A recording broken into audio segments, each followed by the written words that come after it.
Assalamualaikum dear students, this is International Islamic University Islamabad School Sahiwal campus online lectures. Bismillahirrahmanirrahim. Quranic grade 6 lesson number 13b from the textbook of Quranic, and the topic is imperative and prohibitive. So first we will discuss about imperative words. If we discuss about the imperative words, so first we will discuss what is imperative. Imperative means order, अमर, किसी काम का करना, यानी किसी काम के करने का हुक्म देना या किसी काम के करने को कहते हैं imperative. And the second one that is prohibitive, उसका मतलब है नहीं. अब यहाँ पे दो वर्ड्स आपको कलेक्टिवली डिस्क्राइब किए गए हैं, इम्पेरेटिव एंड प्रोहिबिटिव. सो इनको अगर उर्दू में हम एक्सप्लेन करें तो इन्हें अमर और नहीं कहा जाता है, यानी किसी काम का करना, यानी किसी काम के करने का हुक्म देना या उसका कहना, ऑर्डर देना, या उस काम से मना करना. तो इसमें काम का करना या उस काम से मना होना दोनों चीज़ें आ जाएंगी. अब सबसे पहले हम डिस्कस करेंगे कि इम्पेरेटिव क्या है. अब यहाँ पर इम्पेरेटिव का मतलब है अमर, यानी काम करने को कहना. अब यहाँ पर एग्जांपल अगर हम देखें, हमारे पास एग्जांपल है इफ़ अल डू, यानी कोई काम करने को कहा जा रहा है. यहाँ पर इफ़ अल का जो वर्ड यूज़ किया गया इसका मतलब है डू. इन इंग्लिश ट्रांसलेशन अगर हम इसकी बात करें डू, और उर्दू में इसका मतलब होगा करना. The second one is that if आलू डू यू ऑल. अब यहाँ पर आपको वाहिद सिगा और जमा सिगा दोनों दिखाए गए हैं. अब यहाँ पर वाहिद सिगा और जमा सिगा से मुराद ये है कि जब हम सिर्फ सिंगुलर्स के लिए हम यूज़ करते हैं या हम जब सबको कलेक्टिवली कोई बात कह रहे होते हैं. तो अब इफ़ अल में हमने कहा डू, यानी सिंपल ये था कि कोई किसी काम के करने की तरफ इशारा हो रहा है. लेकिन सेकंड में हमने यूज़ किया इफ़ आलू, that is do you all, यानी आप सब इस काम को करें. तो अब यहाँ पर हमने कलेक्टिवली भी सबको कहा और सिंगुलर भी हमने एक वर्ड यूज़ किया. The next one is prohibitive, नहीं, यानी काम के करने से मना करना. ला तफ आलू, ला तफ अल, डू नॉट डू, यानी काम ना करो. ला का वर्ड जहाँ भी अरेबिक में यूज़ हो इट मीन्स इसका मतलब है नहीं, डू नॉट नहीं. तो अब ला का मतलब है नहीं, तो ला तफ अल कहते हैं काम करने को, यानी डू. सो अब यहाँ पर ला तफ अल का मतलब होगा डू नॉट डू, कि ये काम ना करो. ला तफ आलू, do not do you all. अब यहाँ पर यू ऑल वाला वही सीगा यूज़ किया गया है, डू ऑल वाला यहाँ पे अब वर्ड यूज़ किया गया है, यानी कि अब सबको इसका वो काम, जिस भी स्पेसिफिक काम की बात हो रही है उससे मना किया जा रहा है. यहाँ पर हम जस्ट एक एग्जांपल ले रहे हैं कि किसी काम के करने की तरफ इशारा है. स्पेसिफिकली हमने कोई काम जो है वो चूज़ नहीं किया कि हम किस काम की बात करें. फॉर एग्ज़ाम्पल आपसे लिखने को कुछ कहा जाता है या आपसे ये कहा जाता है इसे बनाओ, तो एग्ज़ाम्पल ली जा सकती है जआला, ही मेड, ये था फ़ेल माजी में हमने यूज़ किया, वो बनाता है, यानी अब ये काम हो रहा है. अगर हम फ़ेल मज़ारे में से देखें तो ये होगा यज आलू, ही मेक और ही विल मेक. अब यहाँ पर अगर अमर की बात करें तो इज अल अमर होगा, इज अल का मतलब होता है मेक. ला तज अल का मतलब है डू नॉट मेक, तो ये नहीं होगा. यानी imperative and prohibitive side by side हमने यहाँ पे डिस्कस किए. अब फ़ेल माजी और फ़ेल मज़ारे की एक कंप्लीट एक्सप्लेनेशन जो आपने प्रीवियस अपने लेक्चर्स में ली है, आप उसको अपने माइंड में रखकर इन एग्जांपल्स को सॉल्व कर सकते हैं. अब यहाँ पर मैं आपको कुछ ऐसे पॉइंट्स बताऊँगी जिनको फॉलो करते हुए आपको इन वर्ड्स को अंडरस्टैंड करना, इनकी अरेबिक को और देन इनकी इंग्लिश को अंडरस्टैंड करना ईजी होगा. सो आप पहले इनको सुने, समझें, एंड देन उसके बाद वीडियो पॉज करें, इनको रिकॉल करें. आप इसको राइट कर सकते हैं अपनी क्लास वर्क नोटबुक के ऊपर, जो मैंने आपको बातें अभी एक्सप्लेन करने जा रही हूँ. इसको आप राइट कर सकते हैं एज अ की पॉइंट, ताकि आपको जो नेक्स्ट आपके लेसन्स हैं उनमें ये ईजी हो कि आप वर्ड की पहचान कर सकते हैं. अगर कोई भी वर्ड जो है उसका स्टार्ट अलिफ ज़बर आ से हो या छोटी ये से हो, तो इसका मतलब होगा मैं आई. यानी कोई भी वर्ड अगर छोटी ये से या अलिफ ज़बर आ से शुरू हो रहा है अरेबिक में, तो उसका मतलब है आई, यानी कि मैं. अगर कहीं ला का वर्ड यूज़ हुआ है इसका मतलब है नहीं, नो. इसी तरह अगर कोई लफ्ज़ ते से स्टार्ट हो रहा है, ते, अगर जहाँ भी ते यूज़ हो रही है इसका मतलब है तुम, और इंग्लिश में इसे ट्रांसलेट करेंगे यू के साथ. इसी तरह अगर कोई वर्ड बा ज़बर बा से शुरू हो रहा है तो इसका मतलब भी तुम है, लेकिन यहाँ पर चूंकि बा ज़बर बा हमने कहा तो इसका मतलब ही और दे में आ जाएगा, यानी सिंगुलर ही एंड प्लूरल दे। लेकिन उर्दू में अगर ट्रांसलेट करें तो हम तुम ट्रांसलेट करेंगे इसको। इसी तरह अगर कोई भी वर्ड जो है वो आई से स्टार्ट हो रहा है, अलिफ से स्टार्ट हो रहा है अरेबिक में अगर कोई वर्ड अलिफ से स्टार्ट हो रहा है तो वो एक सिंपल वर्ड है, यानी सिंपल वर्ब है, उसमें कोई भी पास्ट टेंस नहीं यूज़ हो रहा, कोई भी फ्यूचर या कोई भी उसमें प्रेजेंट टेंस यूज़ नहीं हो रहा। यानी अगर वो अलिफ से शुरू हो रहा है, जैसे अभी प्रीवियसली मैंने एक एग्जांपल आपके साथ डिस्कस की इज अल, यानी वो सिर्फ अलिफ से शुरू हो रहा है, दैट इज़ मेक। या अगर मैं कहूँ इफ्ताह ओपन, तो अब यहाँ पर कोई भी सेंटेंस यूज़ नहीं किया जा रहा, सिंपल एक आपके पास एक सिंपल वर्ड एक्सप्लेन कर रहा है कि कोई वर्ब है यानी कोई काम हो रहा है। तो अब यहाँ पर कोई भी पास्ट प्रेजेंट या फ्यूचर टेंस यूज़ नहीं किया गया। तो हमेशा बात याद रखनी है कि जब सिंपल अलिफ से इस किसी भी फ़िक्रे का, किसी भी एक लफ्ज़ का आगाज़ अगर अलिफ से है, इज अल इफ्ताह जैसे मैंने एग्जांपल दिया आपको, तो वो एक सिंपल वर्ब है। और अगर आखिरी सिगा जो है वो आपके पास तुम पे ख़त्म होता है, यानी कोई एक वर्ड है उसका जो आखिरी अगर मैं आपको उर्दू में कहूँ उसके आखिरी जो हरफ हैं वो ते मीम हैं, यानी तुम हैं, तो इसका मतलब है यू ऑल। अब अगर एग्जाम्पलीफाई से करें जाअल तुम, अगर हम देखें तो यू ऑल मेड आ जाएगा। इसी तरह अगर हम कहें फ़तह तुम, यू ऑल ओपन। सिमिलरली अगर हम कहें शकर तुम, यू ऑल थैंक्ड। ये हम नेक्स्ट आगे एग्जांपल्स को डिस्कस करेंगे, लेकिन अभी यहाँ पर मैंने आपको जो 2-3 एग्जांपल्स बताई हैं, बेसिकली एक्सप्लेन ये करना है इसमें कि अगर कोई भी वर्ड ते और मीम पे ख़त्म होता है, यानी तुम पे ख़त्म होता है, उसके एंड पे तुम आता है, तो इसका मतलब है इंग्लिश में से यू ऑल कहेंगे और उर्दू में तुम सब कहेंगे। और अगर कोई भी वर्ड, कोई भी अरेबिक का लफ्ज़ नून ज़बर ना पे ख़त्म होता है तो इसका मतलब होता है वी। फ़तहना वी ओपन, जअलना वी मेड, यानी अगर नून ज़बर ना पे ख़त्म हो रहा है तो इसका मतलब है वी। यानी अब यहाँ पर जो फर्स्ट पर्सन, सेकंड पर्सन या थर्ड पर्सन, हम बेसिकली ये डिस्कस कर रहे हैं, तो नून ज़बर ना पे जब ख़त्म होता है तो दैट इज़ थर्ड पर्सन जो कि वी है। अगर कोई भी वर्ड अरेबिक में नून ज़बर ना से शुरू हो रहा हो तो उसका मतलब भी वी है। इसी तरह अगर कोई भी वर्ड ते ज़बर ता से स्टार्ट हो रहा है, ते ज़बर ता, बल्कि अगर ते ज़बर ता पे वो एंड हो रहा है तो इसका मतलब है कि वो सिंगुलर शी को रिप्रेजेंट कर रहा है, यानी कि यहाँ पर वो शी को रिप्रेजेंट कर रहा है, जैसे फ़तहत। और इसी तरह फ़तहत का मतलब शी ओपन, जाअलत शी मेड। अब यहाँ पर जो ते है बेसिकली ते पे एंड हो रहा है तो इसका मतलब है इट रिप्रेजेंट्स शी। तो अब यहाँ पर हम फर्दर एग्जांपल्स को डिस्कस करेंगे कि इम्पेरेटिव एंड प्रोहिबिटिव सेंटेंसेस में कौन कौन से वर्ड हैं, उनको हम किस किस तरीके से first, second and third person के लिए एक्सप्लेन कर सकते हैं। ये कुछ इंपॉर्टेंट पॉइंट्स थे जो आपको पता होने चाहिए और इनसे आपके लिए ये ग्रामर पोर्शन को लर्न करना बहुत ज़्यादा ईजी हो जाएगा। So first one is that if you take up the example, हमारे पास एग्जाम्पल है जआला यजआलू इजआलू। अब यहाँ पे ये तीनों आपको 3 टेंसेस के बारे में बताता है, present, past and perfect tense के, present, past and future tense के बारे में। अब यहाँ पर हमारा जो टॉपिक है इम्पेरेटिव एंड प्रोहिबिटिव, हम उसको देखते हैं। इजअल मतलब मेड। अभी मैंने आपको बताया कि अगर अलिफ से स्टार्ट हो तो इसका मतलब है सिंपल वर्ड है, इसमें कोई भी टेंस यूज़ नहीं किया गया।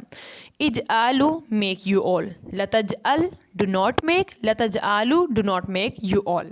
तो ये इस तरह से फर्दर इसको हम एक्सप्लेन करेंगे। नेक्स्ट है हमारे पास, इसी की हम फ़ेल माजी और मज़ारे में एग्जांपल्स देखते हैं, जो हमने प्रीवियस 2 लेक्चर्स में भी डिस्कस किया जब हमने 11B को पढ़ा, तो उसमें भी हमने यही एग्जांपल्स डिस्कस की थी फ़ेल माजी और मज़ारे की। तो एक कंप्लीट डिस्कशन इसकी हो चुकी है। अब हम नेक्स्ट इसकी एग्जांपल्स देखते हैं। जआला ही मेड, जआला का मतलब होता है बनाना, ही मेड यजआलू ही मेक्स, जआलू दे ऑल मेड। अब यहाँ पे वाओ और अलिफ से एंड हो रहा है, दे मेड, यजअलूना दे मेक और दे विल मेक। जअलता यू मेड, तजअल यू मेक और यू विल मेक। अब यहाँ पर ये वही जो ग्रामर के मैंने आपको कुछ रूल्स बताए हैं वही यूज़ हो रहे हैं। जअलतुम तो मैंने आपको बताया था कि अगर किसी का आखिरी सिगा किसी वर्ड का ते और मीम हो, तुम हो, तो इसका मतलब होता है यू ऑल। तो यहाँ पे जअल तुम का मतलब है यू ऑल मेड, तजअलूना यू ऑल मेक और यू विल मेक। अब नून ज़बर ना पे जब ख़त्म हो गया तो फिर ऑल की बात आ गई। जअल तू आई मेड, अजअल आई विल मेक। इसी तरीके से हम नेक्स्ट अपनी एग्जांपल को अगर देखें, फ़तह, इफ्ताह का मतलब होता है ओपन। इफ्ताह ओपन, लतफ्ताह डू नॉट ओपन। इफ्ताहू ओपन यू ऑल, ला तफ्ताहू do not open you all. The next one is फताहा, he open. The next one is that फताहा, ही ओपन, एंड यफ्ताहू, he opens और he will open। फाताहू they open. अब यहाँ पर हमने दे ओपन का वर्ड यूज़ किया। अगेन वही ग्रामर पोर्शन की आपके पास एग्जांपल आ गई कि वाओ और अलिफ पे ख़त्म हो रहा है तो दे ओपन। एंड यफ्ताहूना दे ओपन और दे विल ओपन। फताहता यू ओपन, तफ्ताहू यू ओपन और यू विल ओपन। सिमिलरली अगर हम शी वाली एग्जांपल देखें लास्ट पे, फताहत शी ओपन और तफ्ताहू शी ओपन्स और शी विल ओपन। इसी तरह से इसकी हम सारी example first, second and third person के लिए करते जाएंगे। The next one is that फ़अला यफ़अलु एंड इफ़अल। अब यहाँ पर अमर है इफ़अल। इफ़अल मतलब डू, ये हमने बिल्कुल स्टार्ट पे ये एग्जांपल डिस्कस की थी। नहीं इसमें क्या आ जाएगा, यानी प्रोहिबिटिव क्या आ जाएगा, लतफ़अलु यानी मना किया गया, डू नॉट डू। इफ़अलु डू यू ऑल, लतफ़अलु डू नॉट डू। और अगर हम इसकी पेज नंबर 54 पे आप अगर देखें अपनी टेक्स्ट बुक पे, तो इसके एग्जांपल्स आगे एक्सप्लेन की गई हैं। फ़अला ही डिड, यफ़अलु ही डज, फ़अला फ़अलु दे ऑल डिड, यफ़अलूना दे डू और दे विल डू। फ़अलता यू डिड, तफ़अलु यू डू और यू विल डू। फ़अलतुम फ़अलतुम यू ऑल डिड, तफ़अलूना यू ऑल डू और you will do. So next one is नासरा। अब यहाँ पर उनसुर का मतलब होता है हेल्प। नसर मदद को कहते हैं, जैसे आपने सूराज में पढ़ा होगा नसरुल्लाही यानी अल्लाह की तरफ से दी गई मदद। तो यहाँ पे नसर का मतलब होता है मदद, इमदाद। अब यहाँ पे उनसुर है मतलब help. No any tenses used, simple एक वर्ड आपको सिंपल वर्ब की फॉर्म में एक्सप्लेन किया गया।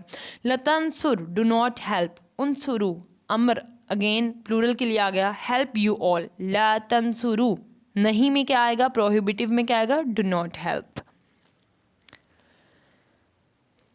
अब यहाँ पे हम इसका फ़ेल माजी और मज़ारे डिस्कस करते हैं। नासरा ही हेल्प्ड एंड यंसुरु ही हेल्प्स और ही विल हेल्प। हमने पीछे डिस्कस किया कि फ़ेल माजी में ये चीज़ एक्सप्लेन की जाती है कि कोई काम हो चुका है, और फ़ेल मज़ारे में हम ये डिस्कस करते हैं कि कोई काम हो रहा है या होने वाला है। अगेन इसको मैंने आपको डिस्क्राइब कर दिया ताकि आपको इस लेक्चर में भी दोबारा से वो सारे रूल्स जो हैं वो रिकॉल करने में आसानी हो।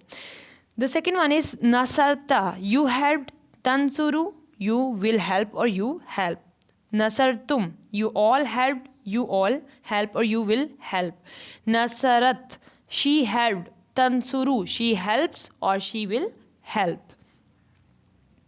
आपने इसी तरीके से ये सारी एग्जांपल साथ रिकॉल करनी है, और जो रूल्स मैंने स्टार्ट पे बताए हैं उनको राइट कर लेना है ताकि आपको इनको करने में आसानी हो। लेकिन मेक श्योर कि आप इसको साथ साथ रिकॉल करते रहें। साथ साथ रिकॉल करेंगे आपका लेक्चर बहुत अच्छे तरीके से प्रिपेयर हो जाएगा, आपको चीज़ों की समझ आ जाएगी, और फिर जब आप वर्कबुक का पेज करेंगे तो आपको इसमें कोई भी डिफ़िकल्टी नहीं होगी।